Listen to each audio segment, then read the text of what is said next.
Big boss Malayalam season 7ലേക്ക് കോമണറായി എത്തി first big boss ഹൗസിലേക്ക് കയറിയ ഒരു മത്സരാർത്ഥിയാണ് അനീഷ്.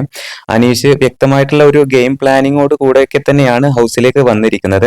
അനീഷിന്റെ ഏറ്റവും വലിയ ഒരു ഗെയിം പ്ലാൻ എന്ന് പറഞ്ഞാൽ മറ്റു മത്സരാർത്ഥികളെ എപ്പോഴും ട്രിഗർ ചെയ്യുക, പ്രൊവോക്ക് ചെയ്യുക, അവരുടെ കാര്യങ്ങളിൽ ഇടപെട്ട് അവരെ ഇങ്ങനെ പ്രൊവോക്ക് ചെയ്തുകൊണ്ടിരിക്കുക എന്നുള്ളതാണ് അനീഷിന്റെ ഒരു ഗെയിം സ്ട്രാറ്റജി എന്നുള്ളത്. എന്നാൽ എത്ര കാലം ഇത് മുന്നോട്ട് പോകും എന്നുള്ളത് നമുക്ക് അറിയാൻ സാധിക്കില്ല. പക്ഷേ ഇപ്പോഴത്തെ കണ്ടീഷൻ വെച്ച് നോക്കുമ്പോൾ ഈ 2-3 ദിവസത്തിനുള്ളിൽ അനീഷ് ബിഗ് ബോസ് ഹൗസിൽ നല്ല രീതിയിൽ കണ്ടന്റ് ക്രിയേറ്റ് ചെയ്യുന്നുണ്ട്. മറ്റു മത്സരാർത്ഥികളെ അപേക്ഷിച്ച് ഏറ്റവും കൂടുതൽ കണ്ടന്റ് ക്രിയേറ്റ് ചെയ്യുന്നത് അനീഷ് തന്നെയാണ്.